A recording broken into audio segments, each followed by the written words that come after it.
6 ya de la mañana. Hasta ahora le doy la bienvenida en este espacio al ministro de Economía y Finanzas, Juan Carlos Vega, que ya nos acompaña. Ministro, qué gusto tenerlo aquí. Buenos días. Buenos días, Liz. Un gusto estar aquí y a través de Teleamazonas poder hablar con el pueblo ecuatoriano. No, usted para contarnos precisamente cómo está la situación económica ya cuando faltan 4 meses para que se acabe este año. Se lo pregunto porque justamente hace unos días la calificadora Fitch Ratings calificó a Ecuador con CCC+. Esto a propósito de un riesgo país que ha venido subiendo. Cuando hubo el desplome de las bolsas o el mercado bursátil en Estados Unidos, pues estos factores externos también hicieron que el riesgo del país nuestro de una u otra manera se vea afectado. Algunos dicen que debido a lo vulnerable de nuestra economía y lo débil. En algún momento declaraciones del Banco Central fueron tergiversadas, se habló de que estábamos en recesión. El director de esa institución dijo que no estábamos en recesión. ¿Cómo estamos? Yo creo, Liz, que estoy seguro que estamos en franca recuperación. Recibimos un país, como ya hemos dicho varias veces, absolutamente quebrado y con pocas alternativas de financiamiento internacional. Inmediatamente emprendimos el tomar medidas valientes, medidas económicamente responsables que afecten menos a los más necesitados. Y con estos credenciales entramos en negociaciones con los organismos multilaterales y recibimos el apoyo unánime, tanto de los organismos multilaterales como de otros países que nos están dando financiamiento multilateral. Eso hace que ya a la fecha hayamos recibido desembolsos que superan los 2.000 millones de dólares y hasta fin de año esperamos recibir desembolsos por más de 5.000 millones de dólares. Lo que se comienza ya a sentir en la economía. Comenzamos a ver ya incrementos de depósitos de julio a julio con crecimientos de doble dígito, crecimientos ya importantes en la cartera de los bancos, sobre todo en la cartera productiva, que obviamente todavía quedan muchos retos. Todos los impactos internacionales a una economía dolarizada le pegan con fuerza. Claramente hay efectos mixtos.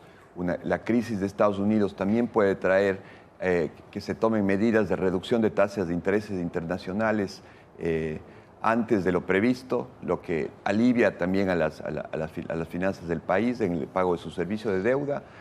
Tiende a mejorar también los costos del financiamiento de todas las economías del mundo y eso se termina reflejando también en mejores tasas de intereses locales.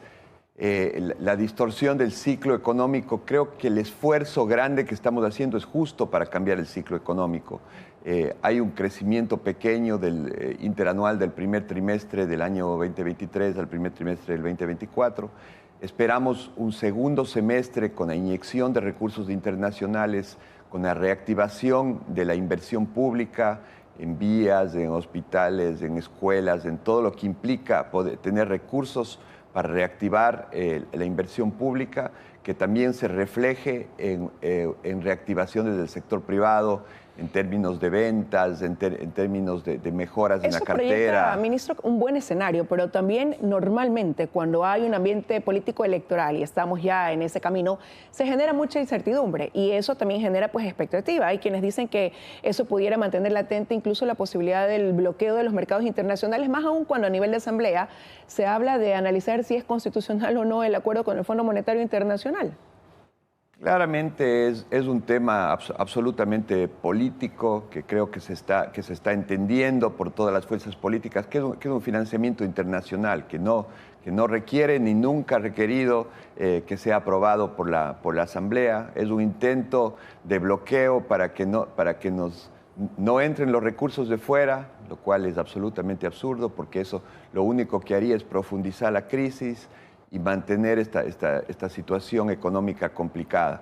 El tener el financiamiento del Fondo Monetario y sobre todo del resto de organismos multilaterales. Hoy están en Guayaquil para importantes declaraciones de apoyo al financiamiento y a las políticas de seguridad. El presidente del Banco Interamericano de Desarrollo, el vicepresidente del Banco Mundial, representantes de CAF, viene también representantes de los ministros de seguridad de todo el continente, básicamente, para hacer una declaración fuerte desde Guayaquil de movilización de recursos internacionales para sostener la seguridad, porque no es un problema del Ecuador, es un problema de la región y realmente del mundo. Tanto... Y usted habló, ministro, también de inversión pública, señaló usted, ¿no? Y el viceministro de Finanzas la semana pasada justamente decía que están destinando una cantidad importante para que sea ejecutado cada mes dentro de este rubro de inversión pública. ¿Cuánto es el monto? ¿A partir de cuándo? ¿A qué sectores irá dirigido específicamente? A partir de agosto se espera al menos ir incrementando en 200 millones por mes la ejecución que conste de la partida presupuestaria de la inversión pública en vías, en escuelas, en hospitales, todo de los planes y de la proforma de cada una de las carteras de Estado en su presupuesto de inversión pública, que vamos a dar del gasto corriente. A partir de este mes.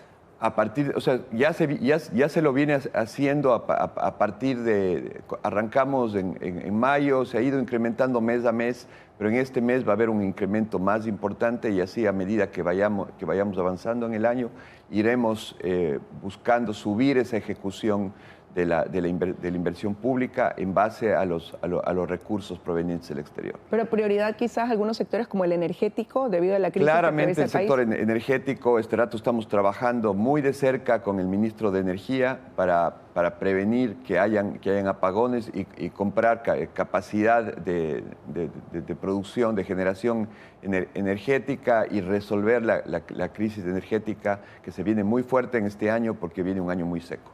Ahora, también han señalado que han logrado una reducción de 940 millones de dólares en las cuentas por pagar. ¿Con quién aún se mantienen deudas pendientes y a cuánto asciende entonces la deuda actualmente? Lo que ha pasado realmente es un refrescamiento de lo que recibimos, de los casi 5.300 millones que recibimos en atrasos. Básicamente lo del año pasado está cerrado y tenemos a plazos mucho más cortos. O sea, para darle una idea, cuando recibimos del gobierno le debíamos casi 4 meses a los gobiernos locales. Este rato la deuda del 2024 está básicamente al día y tenemos todavía algunos rubros que cerrar del año pasado. Entonces, como usted bien dice, hemos bajado en neto en casi $1.000 millones de esas cuentas por pagar, pero con un proceso de ya no tener 4 ni 5 meses de atraso, sino estar en el peor de los casos con 2 meses con algunos proveedores. ¿Pero qué pasa, por ejemplo, con el IES, con el ISFA, con el ISPOL, que también mantienen deudas? Con todos ellos hemos ido avanzando importantemente en ponernos al día. Ahora, para solventar las deudas que incluso mantiene el Ejecutivo, hay inmuebles que administra Inmobiliar que se ha comentado pues pudieran ser utilizados como dación en pago.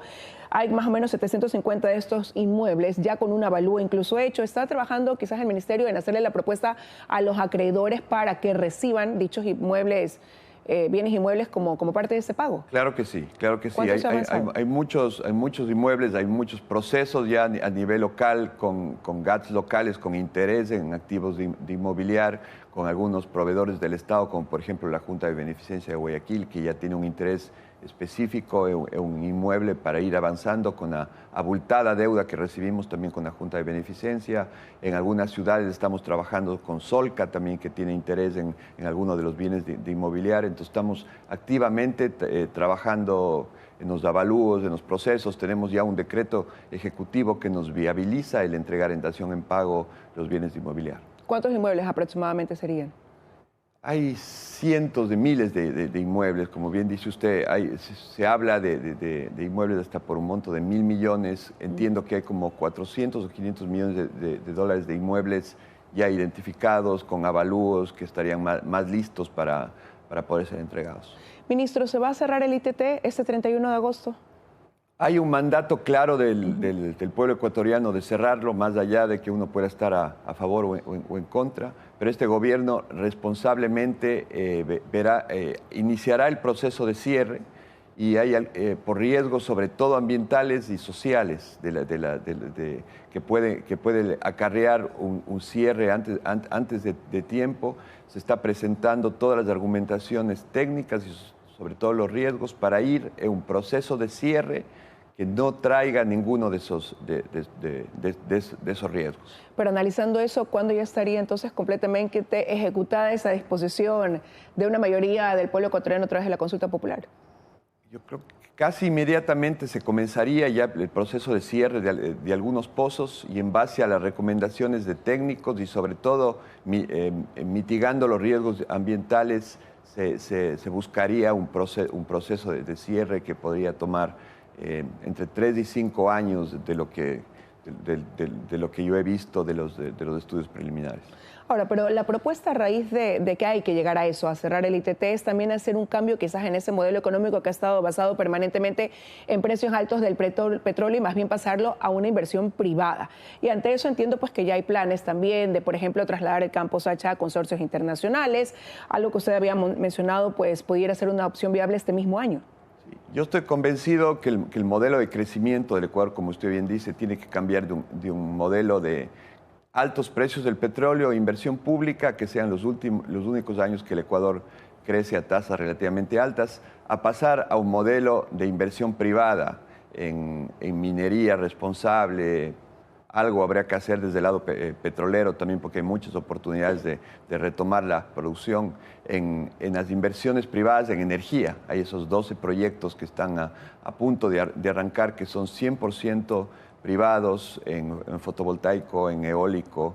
El Banco Mundial ha identificado 3 áreas con oportunidades de crecimiento para el Ecuador: la agroindustria, el turismo y la minería, que son áreas básicamente en base a inversión privada, donde el Estado es un gestor, un facilitador, obviamente un regulador, pero la inversión privada tiene que ser el nuevo paradigma de crecimiento para el Ecuador. Pero usted ha dicho que incluso el Campo Sacha pudiera ser que se consolide en ese sentido en este mismo año.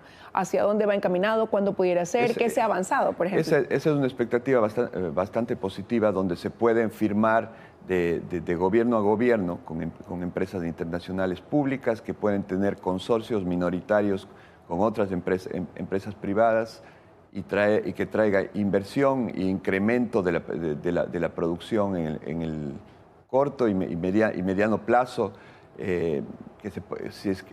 todas las cosas se dan como se deberían, podría hacerse realidad este mismo año. Y hay una cantidad de otros campos, de otras oportunidades, hay temas de gas natural, hay muchas oportunidades y mucho interés en inversionistas internacionales en invertir en Ecuador.